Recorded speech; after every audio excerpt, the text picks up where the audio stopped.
Okay. And I'm going to be reading a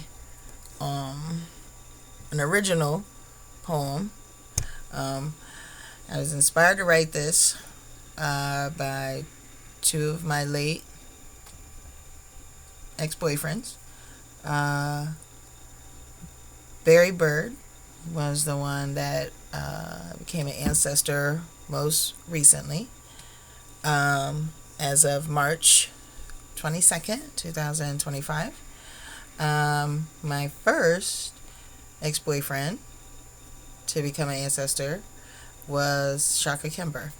That was Valentine's Day 2004? 2001. I think 2001.